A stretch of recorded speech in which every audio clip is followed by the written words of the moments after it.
పెద్ద రాజకీయ కుటుంబం నుంచి వచ్చిన ప్రజలెందుకు ఆదరించడం లేదు? తల్లిదండ్రులిద్దరూ ఎమ్మెల్యేలుగా ప్రాతినిధ్యం వహించిన చోట ఆయనకు ప్రజాదరణ ఎందుకు దక్కడం లేదు?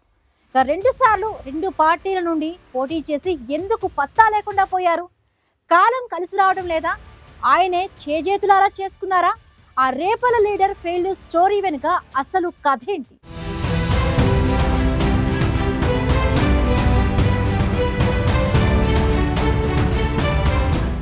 రేపల్లె నియోజకవర్గంలో పెద్ద రాజకీయ కుటుంబం అంటే మాజీ మంత్రి ఈవూరి సీతారామమ్మదే.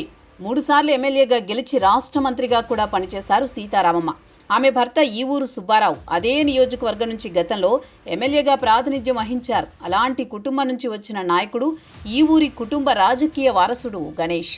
తల్లిదండ్రులతో పోల్చుకుంటే నక్కకి నాగలోకానికి ఉన్నంత తేడా ఉందనేది ఆ నియోజకవర్గ ప్రజల ఓపెన్ టాక్.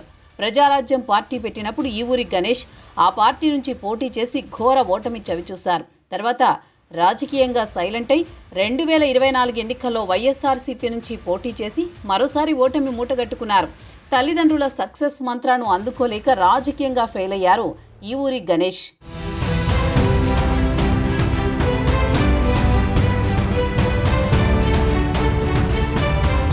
ప్రజలకు దగ్గర కాలేకపోవడం, పార్టీ నిధులు సమకూరిస్తే రాజకీయం చేద్దామన్న ఆలోచనలో ఉండడం, సాయం కోసం పేదలొచ్చినా చేయలేకపోవడం, క్యాడర్ మద్దతు కూడగట్టుకోలేకపోవడం ఈవూరి గణేష్కి మైనస్లుగా చెబుతున్నారు.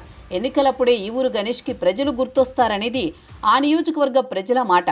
2 నెలల్లో ఎన్నికలు ఉన్నాయనగా గణేష్ ప్రజల్లోకి వస్తారు. గతంలో ప్రజారాజ్యం నుంచి పోటీ చేసి ఓడిపోయాక పార్టీని ప్రజలను మర్చిపోయారు. ఓడినా గెలిచిన నాయకుడు అందుబాటులో ఉండాలని, అండగా నిలవాలని కార్యకర్తలు, కింది స్థాయి నాయకులు కోరుకుంటారు. ఎదురు దెబ్బలు తగిలినా, ఎంత కష్టం వచ్చినా గట్టిగా నిలబడేవాడే నాయకుడు.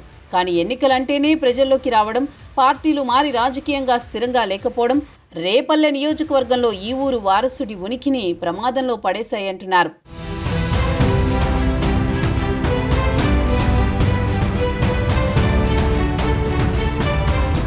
గౌడ సామాజిక వర్గానికి చెందిన బీసీ సామాజిక వర్గ నాయకుడు కావడం, తల్లిదండ్రుల పొలిటికల్ ట్రాక్ రికార్డుతో 2024 ఎన్నికల్లో ఈ ఊరు గణేష్కి రేపల్లె టికెట్ ఇచ్చారు వైసీపీ అధినేత వైఎస్ జగన్మోహన్ రెడ్డి. ఎన్నికల ఖర్చుల కోసం పార్టీ భారీగానే ఫండింగ్ చేసిందనే ప్రచారం కూడా జరిగింది. కానీ గణేష్ ఖర్చు చేసింది ఏమీ లేదని, పైగా పార్టీ ఫండ్ని వెనకేసుకున్నారని కార్యకర్తలు, నాయకులు చెవులు కొరుక్కుంటున్నారు. రేపల్లె నియోజకవర్గంలో మోపిదేవి వెంకటరమణ వర్గీయులు సహకరించకపోవడమే తన ఓటమికి కారణమని వైసీపీ అధిష్టానం దృష్టికి తీసుకువెళ్లారు గణేష్. కానీ మొత్తంగా చూసుకుంటే ఆయన్ని నమ్మి కార్యకర్తలు, నాయకులు ఎవరూ వచ్చే పరిస్థితి లేదు. ఆయన వెంట తిరిగే పరిస్థితి లేదనేది వైసీపీ శ్రేణులే పార్టీ నాయకత్వం దృష్టికి తీసుకువెళ్లాయి.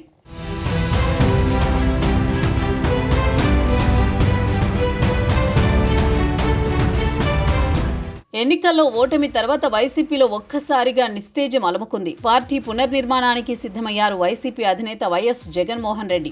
దీనిలో భాగంగా నియోజకవర్గాల బాధ్యులను మార్పులు చేస్తూ 2029 ఎన్నికల్లో గెలిపే లక్ష్యంగా పార్టీని సిద్ధం చేస్తున్నారు.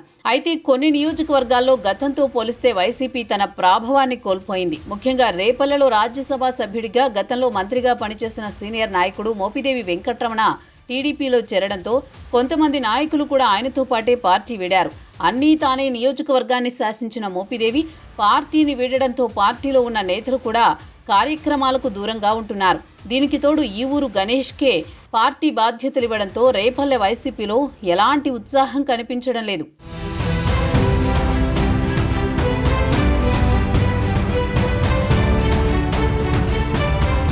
వైసీపీ నాయకత్వం నిర్వహిస్తోన్న ఏ కార్యక్రమానికి కూడా రేపల్లెలో ముఖ్య నాయకులు కలిసి రావడం లేదు.